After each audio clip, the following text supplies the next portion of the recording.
উত্তর পূর্বাঞ্চলের ছোট্ট একটি রাজ্য ত্রিপুরা। এই ছোট্ট পার্বত্য রাজ্যের তেলিয়ামুড়া আরডি ব্লকের বেশ কয়েকটি গ্রাম পঞ্চায়েতের মধ্যে বিবেকানন্দ নগর গ্রাম পঞ্চায়েত অন্যতম।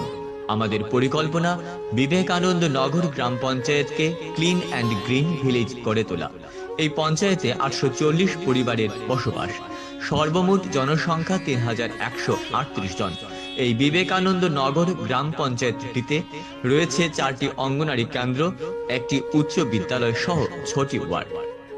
বিবেকানন্দ নগর গ্রাম পঞ্চায়েতের প্রত্যেকটি ওয়ার্ডে পথ চলতি পথিকদের সুবিধার্থে প্রধানমন্ত্রী আদর্শ গ্রাম প্রকল্পে সর্বমোট 45টি সোলার লাইট 10 লক্ষ টাকা ব্যয় করে 2020 থেকে 2021 অর্থবর্ষে বসানো হয় এবং তেলিয়ামুড়া পঞ্চায়েত সমিতির সহায়তায় আরও 5টি সোলার লাইট গ্রামের বিভিন্ন স্থানে বসানো হয়।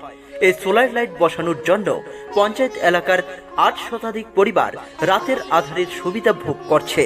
বিবেকানন্দ নগর গ্রাম পঞ্চায়েতকে ইতিমধ্যেই ওডিএফ পঞ্চায়েত হিসেবে ঘোষণা করা হয়েছে। ওডিএফ পঞ্চায়েত ঘোষণা করার লক্ষ্যে এসবিএম এবং ডাব্লিউবি প্রকল্পে 2015 থেকে 2016 অর্থবর্ষে 225টি, 2019 থেকে 2020 অর্থবর্ষে 206টি, 2020 থেকে 2021 অর্থবর্ষে 17টি এবং 2021 থেকে 2022 অর্থবর্ষে 101টি পাকা শৌচাগার প্রদান করা হয়েছে।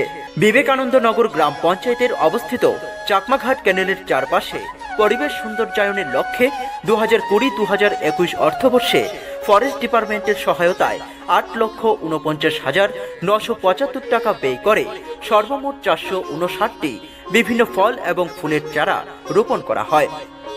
বিবেকানন্দ নগর গ্রাম পঞ্চায়েতের সাধারণ মানুষদের সুবিধার্থে কৌরিলং মহোৎসব কমিটির জায়গায় গড়ে তোলা হচ্ছে কমন স্যানিটারি কমপ্লেক্স। উক্ত সিএসসি নির্মাণ করার ক্ষেত্রে ব্যয় করা হচ্ছে 3,30,000 টাকা, যা থেকে পঞ্চায়েত এলাকার মানুষ বিভিন্ন সুযোগ সুবিধা গ্রহণ করতে পারবে। পঞ্চায়েতের বিভিন্ন স্থানে গড়ে তোলা হয়েছে জল নিষ্কাশনের সুবিধায় স্থায়ী পাকা ড্রেন। বিবেকানন্দ নগর গ্রাম পঞ্চায়েত এলাকায় ড্রেনেজ ব্যবস্থাকে সচল রাখতে পঞ্চায়েতের বিভিন্ন জায়গায় প্রয়োজন অনুসারে পাকা ড্রেন নির্মাণ করা হয়েছে।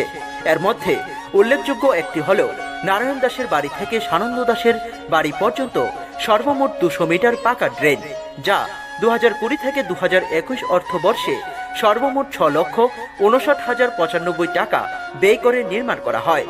উক্ত ড্রেন থেকে পঞ্চায়েতের 1 নং ওয়ার্ডের জনগণ উপকৃত হয়েছে।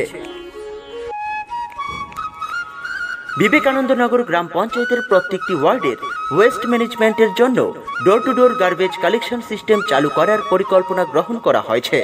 এতে ওই পঞ্চায়েতের 4 জন এসএইচজি মেম্বারকে নিয়োগ করা হবে। চিফ মিনিস্টার মডেল ভিলেজ স্কিমের আন্ডারে ট্রাইসাইকেল গার্বেজ কালেক্টরের ড্রেস ক্রয় করা হয়েছে। আমাদের বিবেকানন্দ নগর গ্রাম পঞ্চায়েত তেলিয়ামুড়া আরডি ব্লকের অন্তর্গত আমাদের এই পঞ্চায়েতের 2018 পরে অনেক ডেভেলপমেন্ট কাজ হয়েছে। বর্তমানে আমাদের এই পঞ্চায়েত মুখ্যমন্ত্রী মডেল ভিলেজ হিসাবে কাজ করছে। এই পঞ্চায়েতকে ওডিএফ প্লাস পঞ্চায়েত হিসেবে ঘোষণা করার লক্ষ্যে ব্লক প্রশাসন, পঞ্চায়েত প্রতিনিধি এবং সাধারণ মানুষের প্রচেষ্টায় প্রতি বাড়িতে সকপিট, কম্পোস্ট পিট ইত্যাদি তৈরি করার পদক্ষেপ গ্রহণ করবে। সকলের সার্বিক প্রচেষ্টায় তেলিয়ামুড়া আরডি ব্লকের অন্তর্গত বিবেকানন্দ নগর গ্রাম পঞ্চায়েত আগামী দিনে একটি আদর্শ ক্লিন ও গ্রিন ভিলেজ হয়ে উঠবে।